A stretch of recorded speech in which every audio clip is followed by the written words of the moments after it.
강의 부분도 있지만은 이거는 강의보다는 나눔의 의미가 더 좀 있을 겁니다. 왜냐하면은 이따가 내용에도 나오지만 우리가 사는 목적 중에 가장 큰 게 사실은 행복입니다. 그래서 이 행복에 대해서 오늘은 좀 주제를 나누고 다른 사람은 어떻게 생각하는지 이런 것들을 좀 서로 공유하는 시간이 될 건데요. 아시다시피 몇 분은 좀 아실 텐데 제가 카톡을 할 때나 또는 페이스북을 할 때 제 이름 앞에 붙는 글자가 있습니다. 뭔지 아시는 분이요? 행복한 사람이요. 그렇죠. 제 닉네임은 행복한 사람입니다. 네, 감사합니다. 근데 중요한 건 뭐냐? 제가 행복해 보입니까? 네. 네. 네. 사실 뭐 생긴 걸로는 별 그렇게 행복해 보이진 않아요. 제가 무슨 얘기냐면 제가 약간은 좀 날카롭게 삐쩍 말라가지고 그 신경질적으로 보인다고 하는 분들이 많아요. 안골이라는 예. 산이 전혀. 그런데 그럼에도 불구하고 저는 빡빡 우깁니다. 행복한 사람입니다. 이 저는. 꼬리가 항상 올라가 있어요. 네. 자, 행복한 사람이 저만 행복해서는 안 됩니다. 여러분들도 행복하길 바라는 마음에서 오늘 주제를 행복하십니까 물어봤는데 이 시간에는 각 마이크 좀 마이크. 네, 마이크 좀 사모님 자리에 있을 텐데 마이크 좀 이렇게 좀 돌려요. 예, 마이크를 한 사람씩 돌리도록 할 겁니다. 모든 사람에게 다 돌릴 겁니다.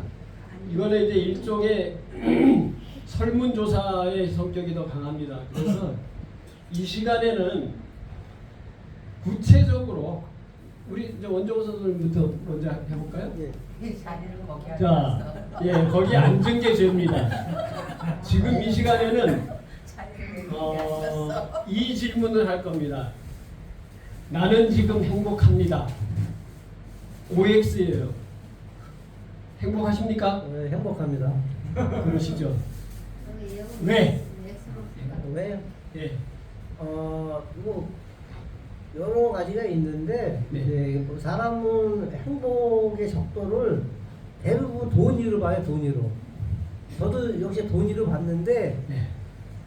돈은 필수고 그냥 네. 그냥 필요한 거고 돈보다도 우선 저는 그러니까 건강이 우선이라고 생각을 합니다. 돈과 건강 그 중에 무게는 건강 쪽에 더 두셨습니다. 네, 좋습니다. 뒤로 한번 넘겨주시죠. 그럼. 여기 앉았어. 예. 우리 이상우 수사님은 행복하십니까? 행복을 만들어가는 중인 것 같아요. 만들어. 그럼 내일 행복하신 거네요. 오늘은 아직 덜 행복하시고. 행복해요. 예, 행복하십니다. 오늘 행복하신 그 이유는 뭘까요? 행복한 이유요.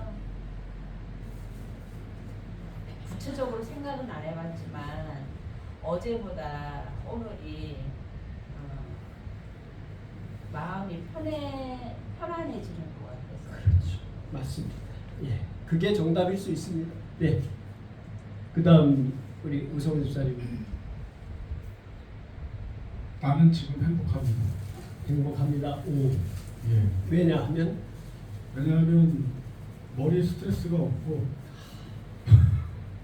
최고입니다. 마음이 편합니다. 그래서 행복합니다. 예. 무엇보다 중요한 겁니다. 이건. 자, 우리 박수현 집사님. 저는 그 전에는 내 상황에 따라서 행복하지 않다고 늘 생각했는데요. 지금은 행복합니다. 행복해요. 그거면 되네요. 이거 혹시 행복의 원인 같은 걸 뭐 찾아보셨나요? 예. 내가 살아있다는 거, 내가 존재하는 거에 대해서 아주 행복합니다. 오, 처음 높으네. 이야, 이건 굉장히 수준 높은 행복감입니다. 자, 우리 박양래 목사님이 가능하실지 모르겠습니다. 행복하세요? 본사님 행복하세요? 박양래 목사님 혹시 지금 행복하세요? 네. 오케이! 박수 한번 쳐드릴까요? 자, 저런 상황에서 잘 안 들려도 행복하십니다. 그럼 됐어요. 뭐가 더 필요합니까? 자, 우리 그럼 그 뒤로 가 조집사님부터 하셔도 되고요. 행복하십니까? 행복하려고 노력 중이에요. 지금은 조금 덜 행복하시구나 그러면은 네. 더 행복하기를 원하는 거죠? 네. 예. 그럼 원하는 행복의 조건이 있을까요? 요게 어, 채워지면 더 행복할 것 같아요? 어느 거? 저는 좀 집 한 채 좀 사고. 차도 바꾸고. 아, 예. 아주 현실적인 얘기들을 했습니다. 차. 예. 차도 바꾸고. 자, 그러면은 끝나셨죠? 마이크를 한번 넘겨볼까요? 우리 김영자 집사님부터. 김영자 씨 행복하시냐고. 행복하세요? 자꾸 마이크를. 행복하세요? 내 몸이 좋아져갖고 예. 너무 좋아요. 그래 행복하시네요. 행복하시대요. 예. 행복의 조건이 건강이었고 건강이 회복되셔서 행복하신 겁니다. 네. 우리 저 김정근 집사님은. 네. 저는 지금 이 시간이 너무 행복한데요. 예. 지금 이 시간뿐 아니라 지금이 딱 제일 행복한 것 같은데 거기서 약간 좀 모자란 게 뭐냐면 몸만 좀 안 아팠으면 아주 100%딱 익었어요. 예. 건강 문제. 예. 내가 가만히 집에서 아우 에어컨이 시원하다서 어머 내가 너무 이렇게 행복해도 되나 너무 행복하다. 예? 그럴 때가 많아요.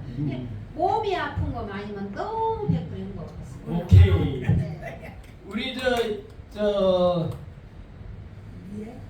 미는 이미 집사님은 행복하실까요? 뭐가 좋은 거 아니면 말해봐 한번. 행복해요? 행복이 아니고요.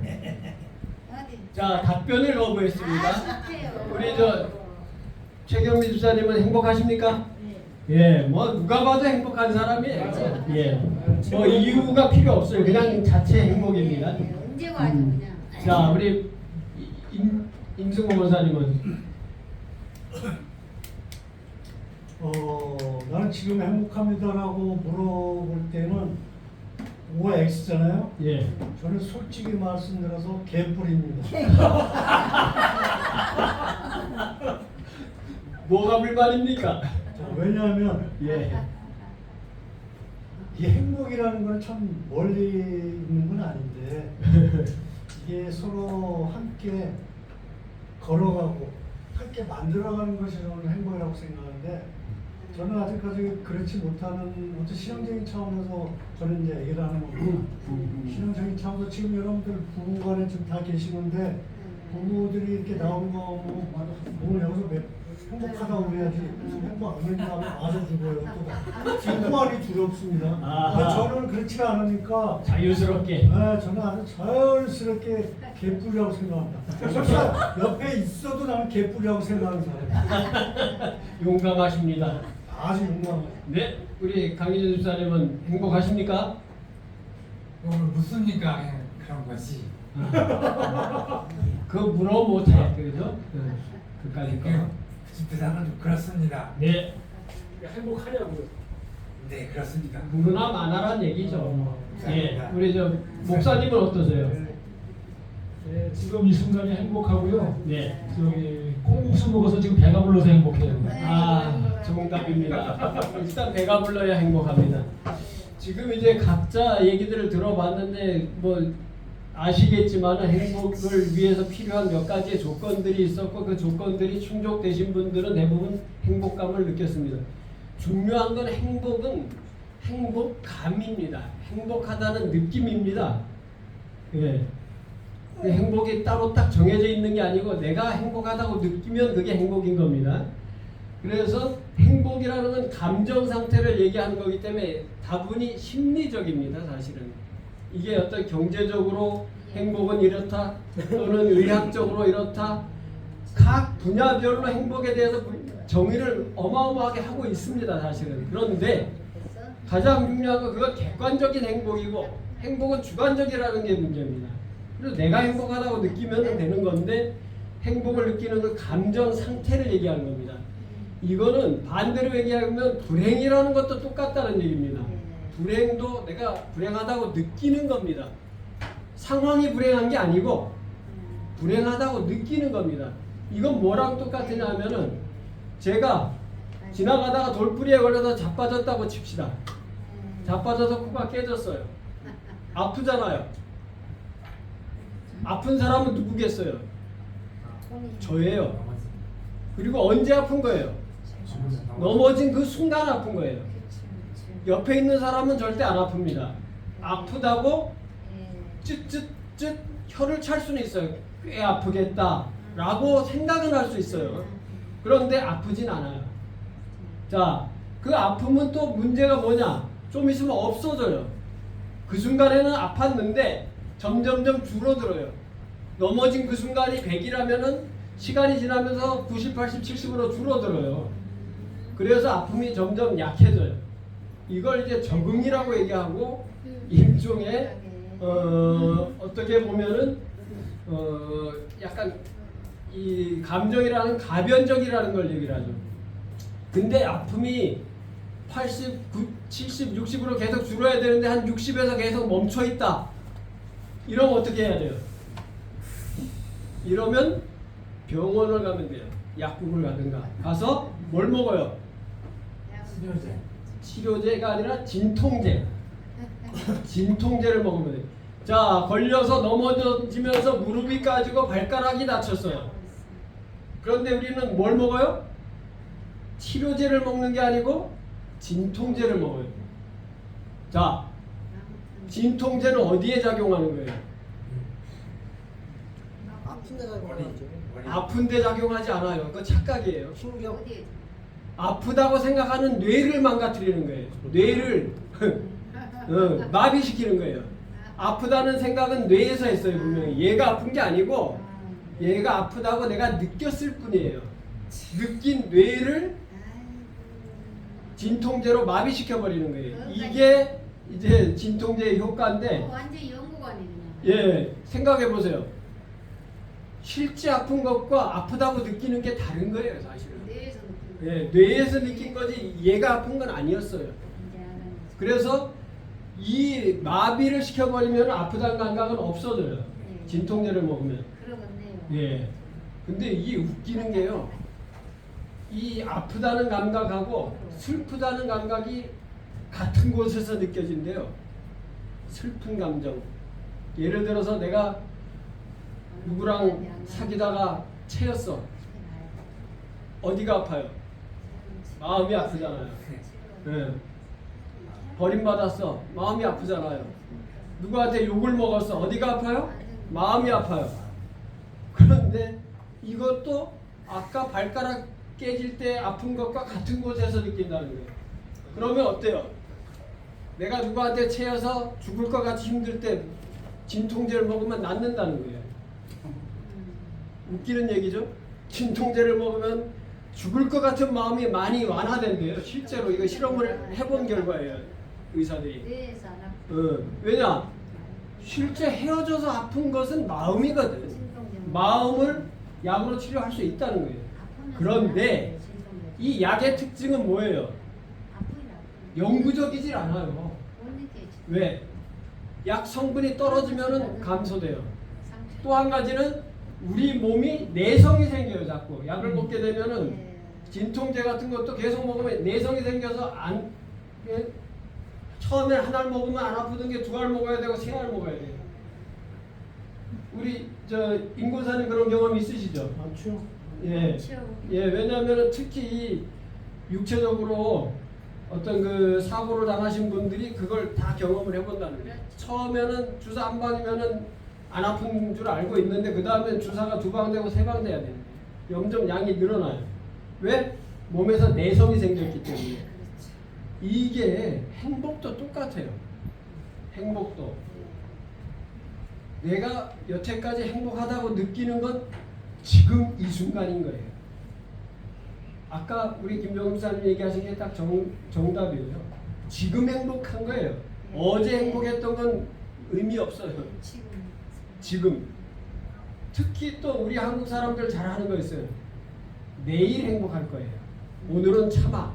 꾹 참아. 내일 행복하기 위해서 저축해요. 근데 내일 행복할지 안 할지 누가 알아? 오늘 밤에 죽을지 누가 알아요? 그런데 행복을 저장해 계속. 내일 행복하기 위해서 오늘은 참는다야. 네. 가능할까요? 가능하지 않아요. 내일 더 불행해질 수도 있어요. 행복을 언제요? 지금.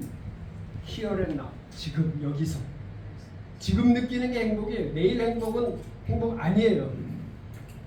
그리고 이게 외적 요인에 의해서 굉장히 좌우되는데 그 외적 요인 중에 특히 많은 부분은 인간이에요. 인간. 사람이 불행을 느끼는 것도 인간 때문에 불행을 느끼고요. 행복을 느끼는 것도 인간 때문에 행복을 느끼게 돼요. 네. 왜 그럴까? 사람은 사회적 동물이기 때문이고요. 예. 예를 들어서 사자나 뭐 이런 동물들은 뭐 혼자도 살잖아요. 표범 같은 것들 보면 동물에 보면 혼자 돌아다니면서 살잖아요. 이런 애들은 무리랑 같이 살면은 사고가 일어나요. 자꾸 싸움이 일어나고. 그런데 인간은 반대예요. 혼자 있으면은 불행해져요. 반드시 사람이 있어야 돼. 근데 이제 사람으로부터 긍정적인 영향들을 주고받으면 괜찮은데 이게 굉장히 이제 왔다 갔다 해서 사람 때문에 행복하고 사람 때문에 불행해지는 이런 문제가 있죠. 이게 그래서 가변적이고 굉장히 주관적일 수밖에 없는 부분들인데 이게 이제 시대별로 행복에 대해서 이게 변천이 일어나요. 왜냐하면 선사시대 때 사냥해 먹고 살던 시절에는 생각해 보면은 당장 사는 게 중요해. 이게 행복이야. 오늘 살았으면 행복한 거 맞아요. 내일 죽더라도 오늘은 행복한 거야. 예, 선사시대 때는 뭐 얼어 죽을 수도 있고 뭐 짐승한테 잡혀 먹을 수도 있고 이게 죽을 수 있는 요인이 너무 많아요. 그러니까 하루를 살아낸 것 자체가 행복인 거예요. 그랬는데 이제 이게 사람이 글씨를 쓰게 되고 생각을 하면서 점점점 변하죠. 특히 이제 이건 서양 이제 그 사상에서만 이렇게 좀 분류를 했는데 헬레니즘 시대라고 해서 이제 그리스 로마 시대 때를 얘기를 하는 건데요. 그리스 시대 때 그 사람들 때는 뭐가 행복이었을까라고 생각을 해보니까 불안에서 벗어나 평온을 얻는 것을 가장 큰 행복이라고 얘기했죠. 그때 당시에 주류된 철학이 이제 스토아 철학이라 그래요. 그래서 스토아 학파들의 그 주된 사상은 불안하지 않고 평안한 것이었어요. 그 대표적인 그 책을 쓴 사람이 누구냐면은 마커스 아우렐리우스라는 사람이 이제 왕이었지만은 그 사람이 명상록이라는 책을 썼어요. 저도 청년 때 그 책을 보면서 굉장히 많이 영향을 받았다고 생각을 하는데 그 책의 내용이 바로 이 내용이에요. 어떻게 하면 불안에서 벗어나서 평안을 얻을 수 있느냐. 그게 행복이라고 생각했어요. 그 당시에는. 그러다가 이제 기독교가 공인되고 기독교 시대가 되면서 중세 시대가 되잖아요. 중세 시대 때는 그게 바뀌어요. 이제 그러면서 종교적으로 하나님과 내가 얼마나 함께 할 수 있느냐가 이 행복의 주제가 돼요. 그래서 신의 선택으로 천국을 갈 수 있는 사람은 행복한 거고 버림받은 사람들은 불행해지는 거고 이렇게 이제 이 사람들의 생각이 바뀌죠.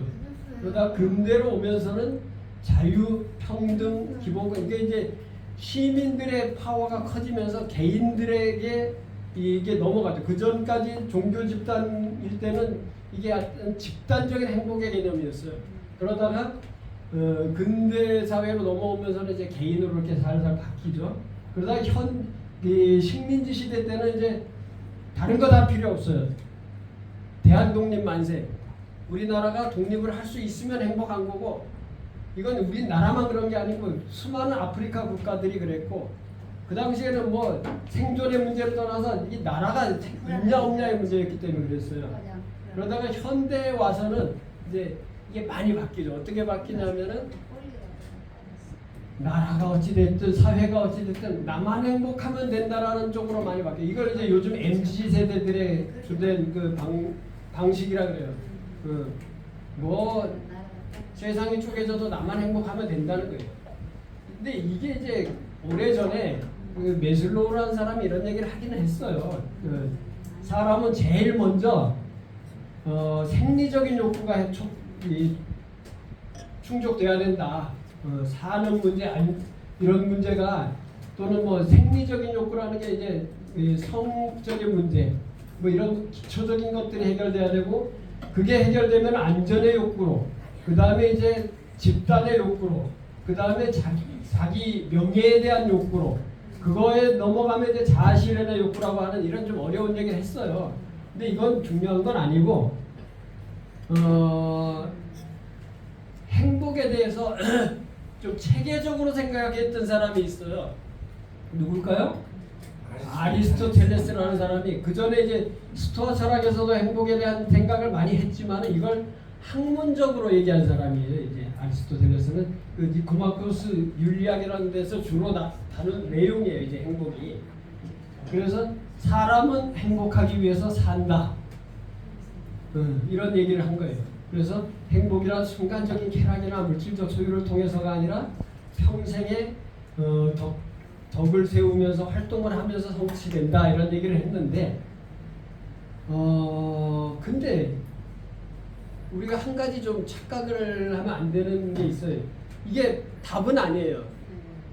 이 사람이 얘기한 게 답은 아니에요. 왜 답이 아니냐를 설명을 드리면은 아리스토텔레스는 의사 집안의 아들이에요. 아버지가 의사였어요. 그 다음에 이 플라톤의 제자였어요. 그리고 또 한 가지는 알렉산더 대왕의 스승이었어요. 이 사람이. 그럼 무슨 얘기예요? 그 시대에 최고의 금수저로 태어나서 A 클래스를 살았던 사람이에요. 그러니까 이 사람이 생각하는 행복과 일반 찌질이로 정말 가난하게 사는 사람의 행복이 다를 수 있어요. 네, 그래서 이 사람은 이렇게 얘기했을 뿐이에요. 이게 답이 아니라는 얘기예요. 그 뒤에 이제 뭐 스피노자 같은 사람도 얘기를 하고 뭐 칸트 같은 사람도 얘기를 하고 러셀이라는 사람도 얘기하고 이 행복론을 읽던 사람이 굉장히 많아요. 제가 개인적으로는 이 청년기 때 이 버트런드 러셀의 행복론 책을 굉장히 좀 본 게 아니라 들고 다녔어요. 네, 좀 두꺼운 책인데 이 책을 한 몇 년 동안 들고 다녔어요. 제가. 그러면서 여기에서 제가 나름대로 영향을 좀 많이 받은 것 같아요. 지금 이걸 보니까 이걸 준비하면서 보니까 그렇더라고요. 그래서 이분의 생각은 뭐냐 하면은 행복의 원인은 열정, 사랑, 가족, 일, 일반적인 관심사, 노력과 체력 이런 것들이 버무려져서 행복감을 느끼게 된다라고 얘기를 하고 있더라고요. 그 열정이라는 건 뭐냐면은 어느 한 가지에 꽂히는 게 아니라 다양한 관심을 갖는 사람이 행복한 것을 느낀다라고 얘기를 해요. 그래서 생각해 보니까 제가 좀 굉장히 좀 다양한 데 관심이 많은 편이더라고요. 그래서 저는 행복한 사람 맞습니다. 네, 쓸데없이 잡탕에 관심이 많습니다. 저는. 그래서 지루하지 않아요. 네. 그런데 이제 이건 서양의 개념이고 동양에서는 어땠을까 보니까 이제 불교에서도 주된 내용이 행복이에요. 알고 보면은. 근데 불교의 가르침은 뭐냐면은 이 우리의 어떤 그 인간적인 어떤 그 바탕을 버리고 불성, 부처님의 마음을 회복하는 것, 그 속에서 나를 찾는 것, 이것이 이제 행복인데 어떻게 하면 가능하냐? 수행을 해서 도를 많이 닦아서 또는 중생을 많이 구제해서 이렇게 해서 해탈의 경지에 이르게 되면 행복해진다 이렇게 가르치고는 있어요. 그래서 지금도 절에서 많은 분들이 이 수행을 하고 있는데 현실적으로 가능하지는 않은 부분인 것 같아요. 왜냐하면 현재까지 불교에서 해탈을 했다는 분을 못 봤어요. 결국은 행복한 사람이 없는 거예요. 좀 불쌍한 것 같아요. 그럼 이제 우리 동양 사상에서 제일 그래도 빼놓으면 안 되시는 분이 공자인데, 공자는 뭘 행복이라고 얘기했냐면은 공자의 그 어록을 기록해 놓은 책을 이제 논어라고 얘기하잖아요. 논어의 제일 첫 편이 뭐냐면 하기편인데 하기편에 처음 나오는 말이에요. 이게 이 말이 뭐냐면 하기 시습지면 부력 여로하라, 뭐 유붕이 자원방해하면 부력 여로하라, 부력 낙호하라, 인불지불론이면 부력 분자호하라. 이게 이제 논어를 딱 펼치면 제일 처음에 나와요. 그게 무슨 얘기냐면 일종의 그 책의 머릿말인 거예요. 이 머릿말 속에 공자의 행복 개념이 들어있어요. 이게 좀 쓸데없이 어려운 한문 자꾸 써서 죄송한데 무슨 얘기냐면 공자 얘기는 공부 열심히 하고, 예, 친구들이랑 잘 놀고 누가 무시해도 성질 내지 않으면 그게 행복이다. 이렇게 얘기를 하고 있는 거예요. 예, 이게 공자님 말씀이에요. 아주 간단하게 얘기하면 공자 제자였던 맹자는 뭐라고 얘기하면 조금 더 어렵게 얘기해요. 사단 칠정 뭐 어쩌고 이런 얘기를 해가면서 인자하게, 사람의 본성은 다 착하게 태어났는데, 선하게 태어났는데 이걸 밝혀서 끄집어내서 이거를 잘 닦아가지고 실천하는 것이 이게 행복이다, 이렇게 얘기를 하고 있고, 그 실천하는 방법 중에 굉장히 중요한 덕목 중용을 얘기해요. 중용. 너무 잘나지 말고 너무 못나지 말고 중간을 가라. 이 정도에서 이해를 하시면 될 것 같아요. 네. 이게 이제 노자라는 분도 있어요. 우리가 흔히 얘기하는 그 노장 철학이라고도 하고 뭐 도가 철학이라고도 얘기하는 이 노자는 맨날 했던 얘기가 자연으로 돌아가라 이런 얘기를 했어요. 이걸 늘 입으로 실천하는 사람이 있어요. 우리 교회에. 누굴까요? 강희준 집사예요. 뭐라고 얘기하냐? 물처럼. 물처럼. 예, 물 흐르듯 살아야 된다. 이걸 강조했어요. 물 흐르듯 살면 행복하다고 얘기를 하는 거예요. 왜냐? 사람이 불행해지는 건 이 물 흐르듯 살지 않고 거스르려고 하니까 힘들다는 거예요. 자, 물이 흐르는데 위로 헤엄을 치면 어때요? 힘들어요. 떠내려가요. 힘만 겁나 들고 나가진 않아요. 그런데 물이 흐르는 방향으로 가면 어때요? 굉장히 쉬워요. 세상 만사가 그렇다는 거예요. 물이 흐르는 대로 따라가라. 그럼 행복하다. 이 얘기를 하는 거예요. 예. 욕심내지 말고 물이 흐르는 대로 따라가라. 그럼 행복해진다는 거예요. 자, 여태까지 했던 이 모든 얘기들은 뭐냐 하면은 어떻게 하면 행복해지느냐에 대해서들 많이 얘기했던 거예요. 그런데 하도 말이 많으니까 이제 이걸 유엔에서 야, 니네가 뭐 그렇게 행복한 거 가지고 고민을 하냐? 내가 결정해 줄게. 너 행복해 안 행복해? 하고 이제 유엔에서 결정을 해주겠다고 나섰어요. 나서 가지고 나름대로의 어떤 그 규칙을 세웠어요. 그래서 세계 행복 랭킹 리포트라는 거를 이렇게 만들었어요. 행복 순위를 만들었어요. 그래가지고 그거를 이제 판단하는 기준을 세웠는데 그게 뭐냐? 사회적 지원, 사회가 얼마나 안정돼 있냐를 보는 거예요. 그 다음에 주머니가 지갑이 얼마나 빵빵하냐, 이래야 행복하다는 거예요. 최소한 이 정도는 있어야. 건강하냐 건강하지 않냐, 이것도 행복에 중요하다는 거예요.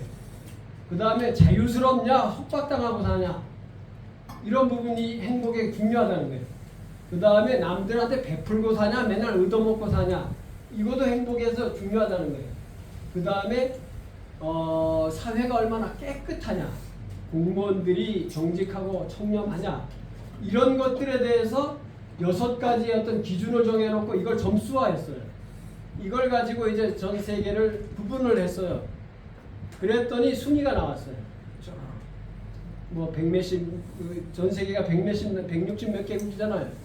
이 나라에 대한 그 순위가 쪼르륵 나왔어요. 거기서 1등한 나라가 어딜까요?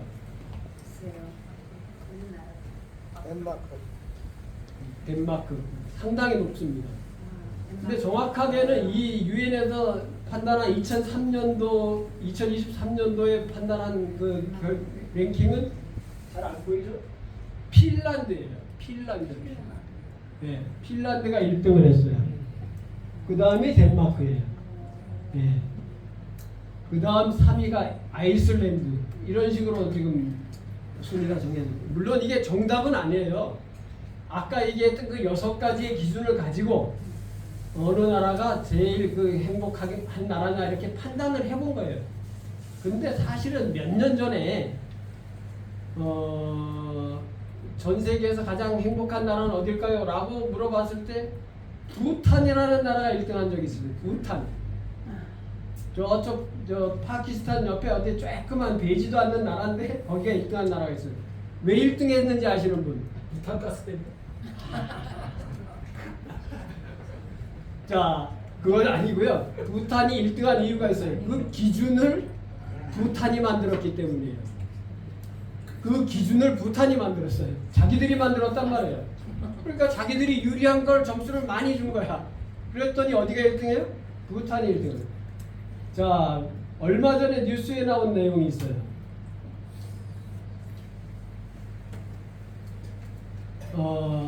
지금 보이는 게 뭐냐면은 북한이 조사한 세계에서 가장 행복한 나라예요. 어디예요?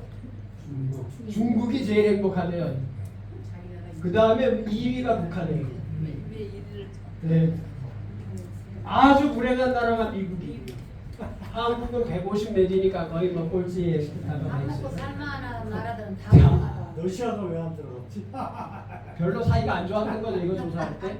자, 이걸 이제 왜 말씀드리냐면 누가 조사하냐에 따라 달라요, 기준이. 살만한 나라는 안 행복하다고. 예. 순 엉터리죠, 물론. 그런데 이거는 뭐 좀 묻자고 하는 얘기일 수 있어요. 근데 중요한 건 뭐냐면 아까 그 봤던 순위들이 지금 보면은 소득 순위하고 일치하지 않아요. 왜냐하면 지금 여기에서 보는 소득 순위가 룩셈부르크나 또는 아이슬란드 같은 경우에 소득 순위가 굉장히 높은데 실제로 뒤로 가 있고요.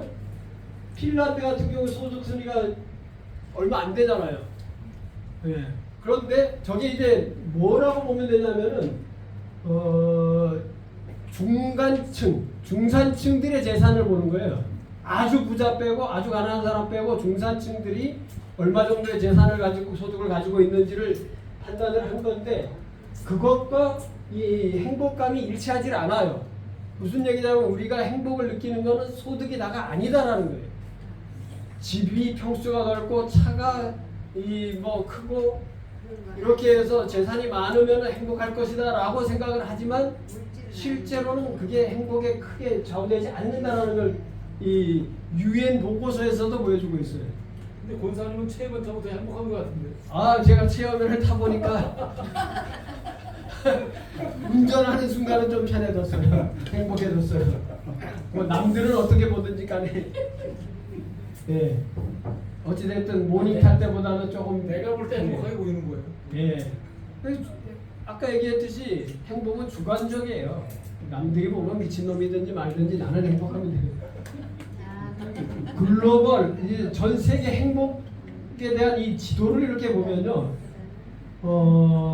좀 복잡한 것 같지만 이 파란색 쪽으로 많이 가는 쪽이 어디겠어요? 아프리카 쪽이잖아요. 네. 아프리카 쪽이 좀 주로 불행해요. 근데 못 사는 나라가 행복하다고 했다면서요?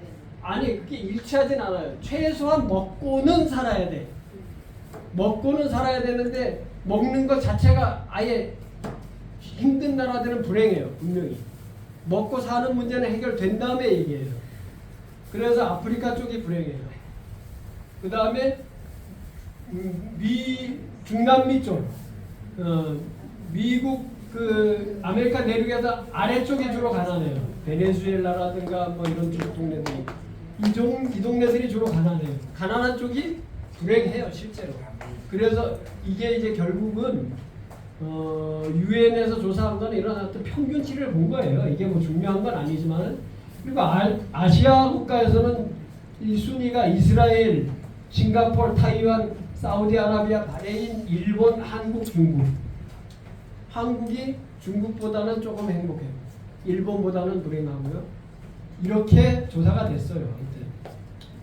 근데 이게 뭐 다 틀린 말은 틀린 말도 맞는 말도 아닌 어떤 어중간한 그런 학문적인 얘기예요. 그래서 이런 얘기 중요하지만은 우리는 기독교인이고 기독교인들은 그럼 뭐 어떻게 봐야 될 것이냐 저보다 성경에서는 행복을 어떻게 얘기하고 있는지를 한번 좀 찾아보고 싶었어요. 저는 그랬는데 제일 성경을 이렇게 66권을 잘 생각해 보면은 이 자체가 행복론이에요. 사실은 하나님이 너희들은 이렇게 해야 행복할 수 있어라고 가이드라인을 적어놓은 게 성경책이에요. 사실은 우리를 행복하게 살라고 지침서를 내려준 게 성경이에요. 그 내용의 핵심들이 물론 여러 가지가 있겠지만은 저는 그 핵심을 어디에서 봤냐면 두 가지에서 봤어요. 마태복음 5장에 나오는 팔복의 개념에서 봤어요. 팔복의 개념에서 행복을 봤어요. 팔복에서 이 복이라는 개념을 우리는 뭐 영어 성경에 보면은 blessed 이렇게 나와요. 복을 준다, 축복한다 이런 얘기인데 또 어떤 그 굿뉴스 바이블 같은 데 보면 이 bless를 뭐라고 번역하냐면은 happiness로 번역을 하는 게 있어요. 해피로. 무슨 얘기냐면 복과 행복은 같은 개념이라고 볼 수 있다는 거예요. 많은 부분이. 그래서 성경 속에서 복을 8번이나 얘기했던 곳이 팔복이라서 저는 그걸 좀 가져와 봤는데 중요한 건 뭐냐면은 여기에서 팔복을 얘기할 때 그 복은요 행복할 것이다가 아니고 행복하다예요. 현재예요. 현재. 행복하다 또는 이미 받았다라고 보는 거예요. blessed 받았다. 복을 받았다. 심령이 가난한 자, 여기서 심령 떼어도 된다 그러죠. 가난한 자는 복이 있다는 거예요. 가난한 자는 행복하다는 거예요. 이걸 다른 말로 얘기하면 아까 기껏 유엔에서 보고 한 지도를 봤더니 가난한 나라 어땠어요? 불행하다고 얘기를 했는데 성경은 행복하대요. 가난하면 행복하다. 가난한 너는 바로 행복하다예요. 오늘 가난하니까 내일 행복하다가 아니고 가난한 너는 지금 행복하다예요. 성경이 구라를 친 건가요? 거짓말한 거예요? 그렇게 얘기한 이유가 있을 거 아닙니까? 예. 가난한 너는 행복하다예요. 심지어는 천국이 너희 거라고 얘기해요. 가난한 거하고 천국하고 뭔 관계가 있을까? 물론 이거는 이제 제 영역은 아니고 목사님들이 연구해야 될 부분이기는 해요. 여기에 대한 결론은. 하지만 성경이 거짓말을 쓸 리는 없고 가난하니까 저는 천국을 소유할 자격이 있는 겁니다. 참 다행이죠. 아까 저 목사님 설교 중에도 은혜 받으면은 집을 팔아야 될 것 같더라고요. 근데 저는 팔 집이 없어서 얼마나 행복한지 모르겠어요. 은혜 받을 것도 없는. 예, 저 은혜 받았어요. 그 자체에서 평생 집 없이 사는 게 이렇게 행복한 적 처음이에요. 신경 쓸 일이 없어. 예. 그렇죠. 이거 뭐 좀 농담 같지만은 사실은 그래요. 뭐 너네 집에 불이 나도 우리 집은 불날 일도 없고 산사태 나서 쓸려 내려간 집도 없고 이게 창피한 얘기인지는 모르지만 저는 행복하더라고요. 애통하는 자도 복이 있답니다. 정말 가슴을 두드리면서 눈물을 흘리는 이 사람들이 복이 있답니다. 위로 받는데요. 그 자체로. 온유한 자도 복이 있답니다. 실제로 이제 제가 우리 집사람이랑 이렇게 좀 살아보니까 우리 집사람이 약간 좀 온유한 편이에요. 성격이. 저는 약간 좀 까칠한 편이고요. 근데 싸우면 누가 이기겠어요? 말싸움으로는 제가 이깁니다. 당연히. 왜? 저는 말을 까칠하게 하기 때문에. 예. 그런데 나중에 보면은 제가 불행해지더라고요. 예. 까칠한 내가 불행해지고 온유한 사람은 행복해하더라고요. 그래서 이게 결국은 이게 아니다. 까칠해서 당장은 이기지만 결국은 내가 지는 거구나. 온유한 사람이 이기는 거구나. 예, 땅을 받는 데입니다. 예. 저는 아직 땅을 못 받은 거 보니까 뭐 온유하기는 모르는 것 같아요. 의에 줄이고 목마른 자도 배불러진답니다. 예. 긍휼히 여기는 자도 긍휼히 여김을 받는 데입니다. 마음이 청결한 자도 하나님을 보게 된다는 거예요. 화평케 하는 자는 더 황당하죠. 네. 화평케 하는 자는 하나님의 아들이라고 일컬습니다. 그래서 예수님이 하는 하나님의 아들이 된 것 같아요. 네. 아들인 것 같아요. 화평케 했잖아요. 이게 굉장히 좀 중요한 부분이 하나 있어요. 왜냐하면은 우리가 이 행복 얘기를 하다 보면은 조건에 빠질 때가 있어요. 조건에. 그래서 이거 있으면 저게 행복해질 것 같고 저게 있으면 행복해질 것 같고 이걸 이제 필요 조건이라고 해요. 필요 조건. A가 있으면 나는 B가 될 것이다라는 이런 그 조건이죠. 논리적으로는. 그래서 수많은 필요한 것들을 나열을 해요. 아까 이제 어느 분은 뭐 집이 있으면 내지는 차가 있으면 내지는 돈이 얼마 정도 더 있으면 이걸 뭐라 그래요? 필요 조건이라고 그래요. 필요 조건. 근데 중요한 건 이 필요 조건은 그게 채워지면은 끝이냐? 아까 이 행복은 뭐라 그랬어요? 감리라 그랬어요. 감정. 감정은 다시 소멸되는 거예요. 집이 생겨서 행복한 감정 어느 분이 그러더라고요. 3개월 간다 그러더라고요. 3개월 동안은 안 간대요. 네. 심하게 얘기하는 건 3일 간다는 분도 있어요. 아니 근데 직접 집 사신 분들 물어봐야 될 것 같은데. 네. 근데 대부분 한 3개월 동안은 행복한 느낌을 느낀대요. 근데 승질 급한 사람은 한 3일 느낀다 그러더라고요. 그래서 한 3일 정도는 행복하다고 느끼는데 그 뒤부터는 이제 걱정이 더 많아지는 거예요. 그 감정은 없어지는 거예요. 그러면서 결국은 또 다른 목적이 또 생겨야 돼요. 끊임없이. 네. 왜? 이거는 행복한 것은 객관이 아니고 주관적이고 감정이기 때문에 그래요. 감정은 끊임없이 목말라요. 목말라. 이 감정 채워지면 다른 감정을 또 채워야 돼요. 계속. 그래서 필요한 게 뭐냐? 약이에요. 약을 먹으면은 그 감정 채워져요. 뭐예요? 마약. 마약 먹으면요 행복하대요. 분명해요. 행복해요. 먹고 싶은데 뭐냐 마약 안 가지고 왔죠. 예, 안 먹어봐서 모르는데 먹어본 사람들의 그 고백들이에요. 예, 하늘을 나를 것 같고 막 행복감이 가슴이 터질 것 같이 밀려온대요. 기분 죽여줘. 네. 저는 솔직히 마약 중독 일부 직접까지 갔던 사람, 경험을 했던 사람이니까. 그렇죠. 그 진통제 때문에. 진짜 그거 한번 맞으면은 그냥 사람이 공중에 불덩으로 같이 그렇게 기분이 좋아요. 그래요. 모든 걸 즐거워. 모든 걸 즐거워. 그래가지고 제가 그거 끊는데 한 2, 3개월 걸렸는데 끊으셨다고. 그러니 이거보다 더 좋은 게 어디 있겠어요. 마약보다 좋은 거 없어요. 사실은 행복을 느끼는 데는 최고예요. 그런데 이게 한 가지 단점이 뭐냐? 중독이 된다는 거예요. 중독은 또 무슨 의미를 갖느냐면은 효과가 떨어진다는 뜻이기도 해요. 네, 처음에는 하나로 충분히 천국을 맛볼 수 있어요. 그런데 이게 중독이 되면 점점 양이 늘어나서 한 주먹을 털어넣어도 효과가 자꾸 떨어지는 이 문제인 거예요. 이게 이제 우리가 느끼는 행복이 마약이 돼서는 안 된다는 거예요. 네, 마약이 돼서는 안 된다는 거예요.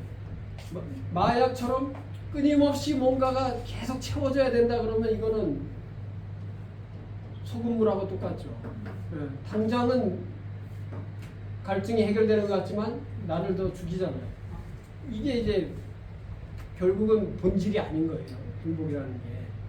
그래서 우리가 느끼는 행복은 그런 행복이어서는 안 된다. 그러면 뭐냐? 저는 가끔 이런 그 생각을 해요. 행복은 신호등과 같다. 제 나름대로의 개똥 철학입니다. 네. 신호를 기다릴 때마다 늘 그런 생각을 해요. 이게 행복이지. 무슨 얘기냐? 신호등을 건널 때 이 생각을 하는 게 아니에요. 신호를 기다리고 있을 때 그 생각을 해요. 이게 행복이지. 내가 기다리는 이게 행복이라는 거예요. 사람들은 파란 신호등을 원해요. 그런데 한번 보자고요. 온 세상이 다 파란 신호등이면 어떻게 되겠어요? 개판인 거예요, 그 자체가. 나만 파란 신호등이면 좋겠죠. 그런데 온 세상이 파란 신호등이 되면은 사고 나서 살 수가 없어요. 즉, 내 앞에 빨간 신호등이 있어야 되고 저 사람도 파란 신호등이 있어야 되는 거예요. 이게 공평한 세상인 거예요. 내가 그 빨간 신호등 앞에서 기다리고 있는 그 순간을 즐길 수 있어야 행복이라는 거예요. 그걸 못 참고 왜 나만 빨간 신호등에 맨날 걸리냐고 하는 그 순간이 불행인 거예요. 그런데 저는 파란 신호등을 기다리고 있는 그 순간에 즐기는 거죠. 아, 나에게도 파란 신호등이 올 것이다라는 그 믿음, 그걸 즐기는 거예요. 그러면서 내가 빨간 신호등을 지켰기 때문에 그 파란 신호등을 즐길 자격이 생긴다라고 보는 거예요. 그래서 저는 그 신호등 건널 때마다 기다리면서 느끼는 그런 그 순간적인, 그래봤자 1, 2분이잖아요. 그런 그 나름대로 개똥철학을 즐깁니다. 저는. 그러면서 세상은 이렇게 빨간 신호등과 파란 신호등이 공존하는 것이 행복이다. 나에게만 파란 신호등이 있는 것이 행복이 아니다라는 거예요. 예. 이거에 대해서 우리가 인정해야 된다는 거예요. 예. 그걸 인정하지 못하면 이기적인 사람이 되고 결국은 세상을 망가뜨리는 주범이 되는 거예요. 내 자식에게만 잘해주기를 원해서 선생한테 전화질을 했는 그것이 결국은 교사를 죽인 거예요. 예. 왜? 내 자식에게도 빨간 신호등이 필요하다는 걸 가르쳤어야 돼요. 나도 배웠어야 되지만 그게 이 사회를 지탱하는 힘이 된다는 거예요. 그런데 우리는 내 자식에게 빨간 신호등 생기면 안 된다라고 가르치거든요.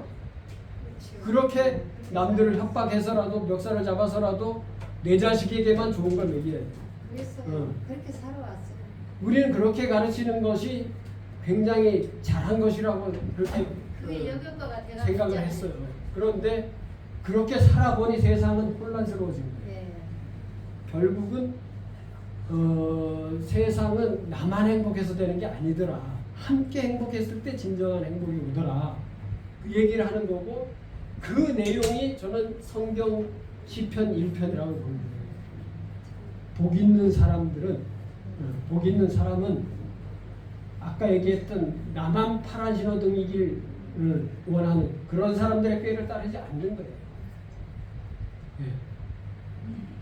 그런 사람들이 가는 남의 주머니 털어가지고 내 주머니 채우는 짓, 남들이 갖지 못한 정보 나만 가져가지고 땅을 사서 거기에 고속도로를 내겠다는 이런 욕심 안 내는 거예요. 예. 이게 복 있는 사람이에요. 그 땅 개발돼서 수십억 수백억을 벌고 거기에 대한 세금 안 내고 해서 얼마만큼의 돈을 벌었는지 모르지만 전 그 사람 행복하지 않다고 봐요. 저보다 행복하지 않다고 봐요. 제가 땅 한 평 없고 정말 세상 남들이 보기에 찌질하게 살았을지 모르지만 제 이름 앞에는 항상 행복한 사람이라고 붙어 있는 이유가 저는 그래도 그 사람처럼 안 살아서인 것 같아요. 그래서 그런 그 오만한 사람들의 자리에 가지 않는 것이 얼마나 다행인지 몰라요. 그리고 우리 이런 교회, 이렇게 작은 교회, 우리 목사님처럼 정말 제대로 가르칠 수 있는 사람, 이런 분의 설교를 들으면서 신앙생활 할 수 있다는 게 행복한 거예요. 복이에요, 저는. 이걸 인정하고 그걸 누리면서 살 자격이 있는 거예요, 우리가. 인정하는 사람들은. 그래서 우리 같은 사람들이 정말 어떻게 보면 그 시냇가에 심겨진 나무인 거예요. 예. 늘 공급되잖아요, 물이. 예. 맑은 물가에서 신선한 물이 하나님의 말씀이 늘 공급되고 있잖아요. 이거 행복 아니면 뭐겠어요? 예. 저희는 그렇게 사니까 행복한 거예요. 부목사님 같으시다, 부목사. 그래서 어찌됐든 우리가 그런 그 악인들의 길을 따라가지 않고 죄인들의 길을 따라가지 않는 것이 참 다행이다. 이렇게 보면서요. 이제 이 시간에는 우리가 그동안에 느꼈던 행복이 어떤 행복인지 한번 이제 돌아보는 시간이 좀 됐으면 좋겠어요. 행복은 절대적이냐 상대적이냐 이걸 판단하셔야 돼요. 이제 무슨 얘기냐면은 이 좀 머리 나쁜 사람들의 특징인데요. 이게 제가 한 얘기는 아니고 학자들이 한 얘기예요.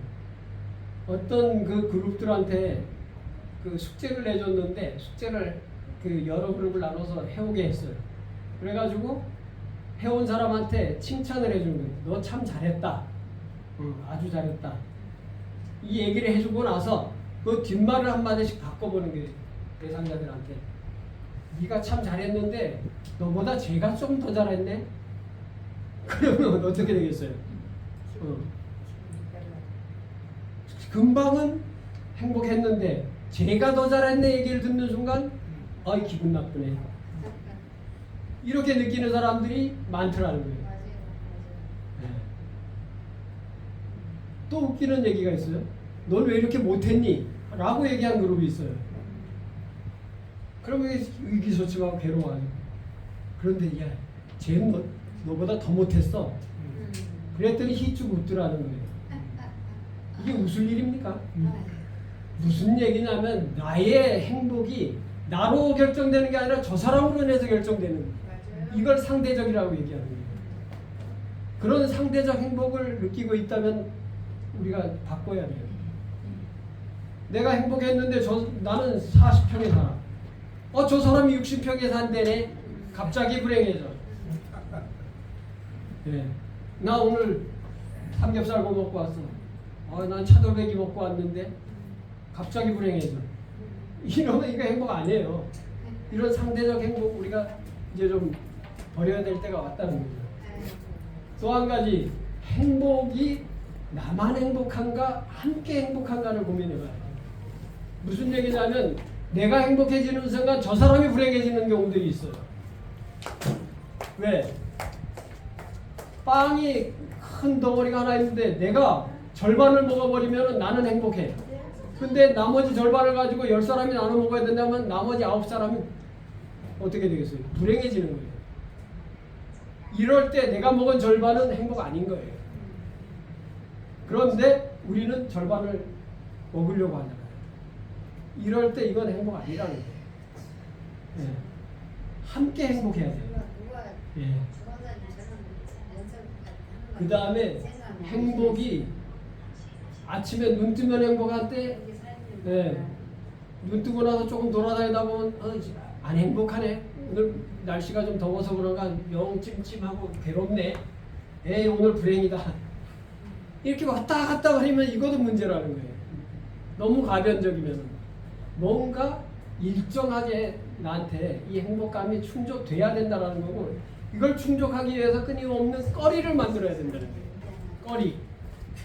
아까 그 러셀이 얘기했던 어떤 호기심 이런 것들이 쭉 있어서 이거에서 충족하고 저거에서 충족하고 날 행복하게 할 수 있는 거리들을 쫙 마련해 놓고 살아야 된다는 거예요.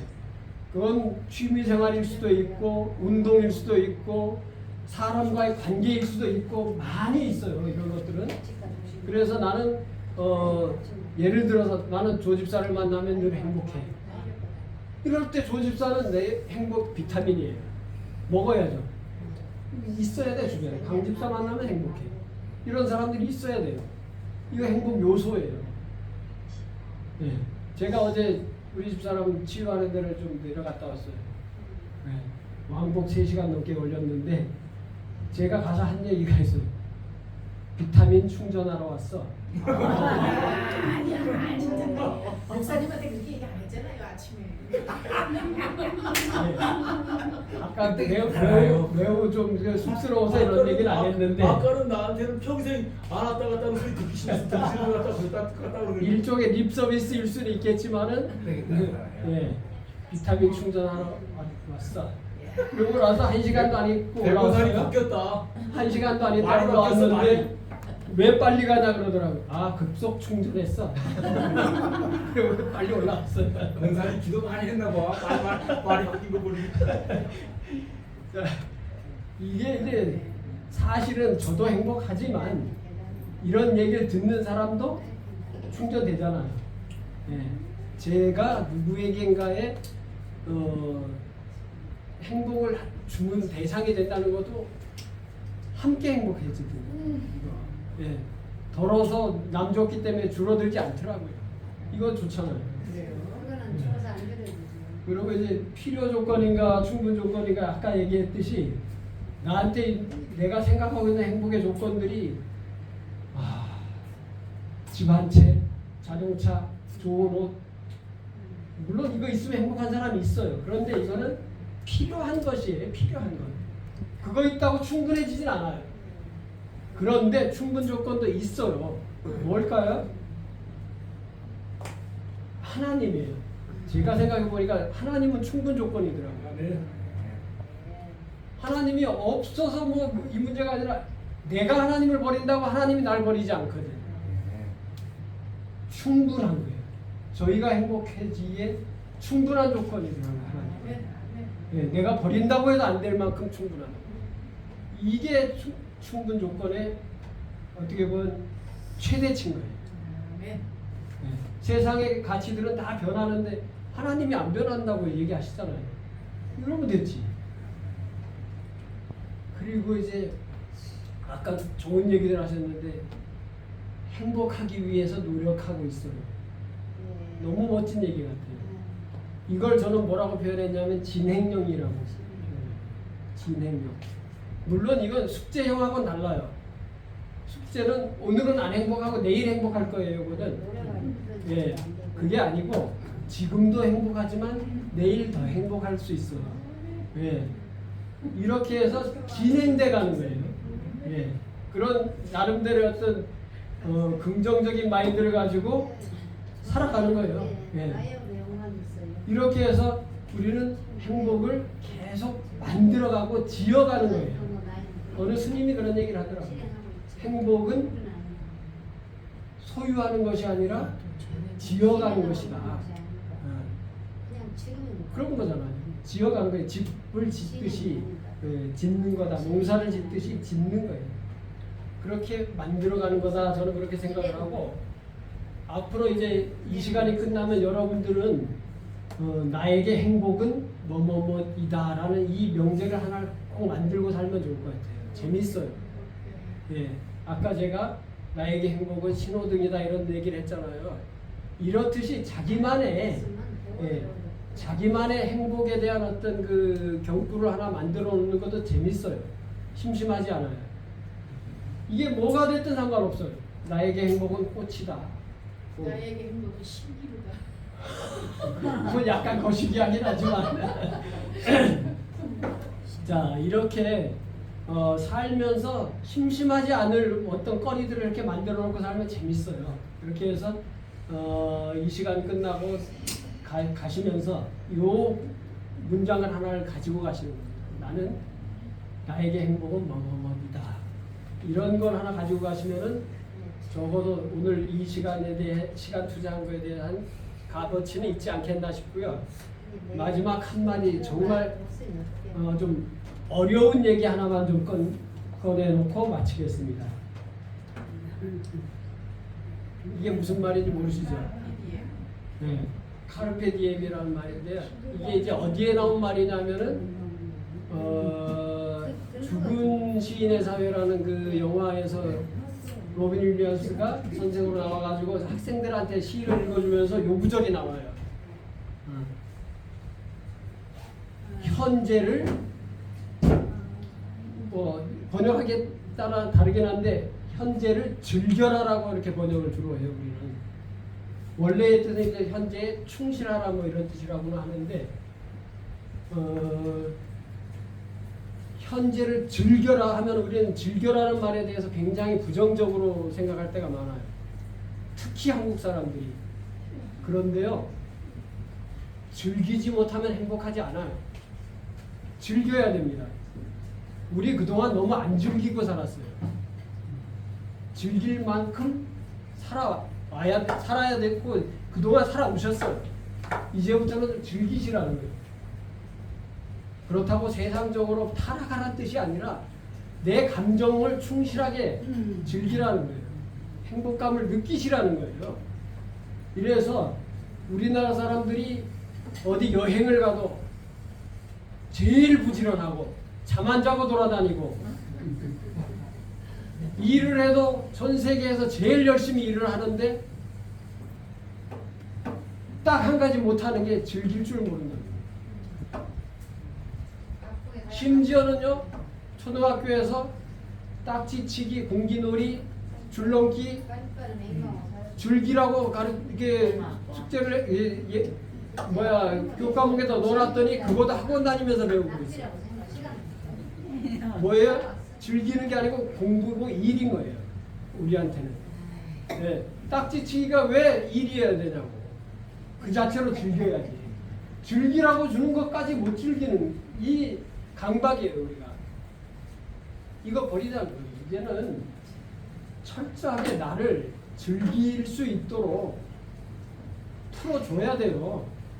그렇게 건강이 안 풀어서 따라줘요. 네. 못 즐겨요. 우리 옛날에 노세 젊어서 노세 얘기하잖아요. 그거 듣는 사람마다 저는 욕했어요. 아니에요. 이? 젊어서 일하고 늙어서 놀아야지 했는데 생각해 보면요, 우리 노가다 할 때 노상했던 얘기예요. 젊어 이대로라도 살을 수 고생 늙어 아니에요. 네, 관절염 뭐 그런 얘기하고 젊은이들 사실은요, 젊어서 노는 게요 늙어 고약이에요. 네, 젊어서 잘 놀아야 돼요. 네, 그렇다 하더라고요. 네, 잘 놀아야 돼요. 그게 네, 어느 정도 우리가 노는 법도 이제 익숙해져야 되고 배워야 돼요. 그래서 배우는 것에 또 아까처럼 뭐 딱지치기 학원 다니라는 얘기는 아니고 다른 사람들은 어떻게 노는지, 그 논다라는 뜻은 정확하게 얘기하면은 자기 감정을 충실하게 드러내고 활용하는지를 얘기를 하는 거예요. 감정을 충분하게 즐기시라는 거예요. 그렇게 해서 남들 앞에 이게 부끄러운 일도 아니고 뭐 어떤 욕된 일도 아니에요. 잘 놀자. 그게 행복의 기본 개념이다. 저는 이렇게 보고 그것이 모여서 꾸준히 이어질 때 우리는 행복감이 계속 유지된다는 거예요. 그래서 저는 현재를 즐길 줄 아는 것이 행복의 가장 최소 단위다. 최소 단위. 현재를 못 즐기면은 내일도 없다. 이런 개념으로 현재를 즐겼으면 하는 거고요. 또 한 가지 좀 말씀드리면 이 얘기는 노벨상을 탄 사람들의 특징이라는 거예요. 노벨상을 탄 사람들은 자기 분야를 즐기더라는 거예요. 정말 재밌어서 했다는 거예요. 근데 우리는 노벨상을 못 받아요. 못 받았어요. 왜? 못 즐겼기 때문에. 이제 적어도 여기 있는 분들이 뭐 노벨상을 탈 수 있을지 모르겠지만 탈 것처럼 놀아보자고요. 예. 네. 감사합니다. 예. 하여튼 잘 놀길 바라면서 이 상 마치겠습니다. 네.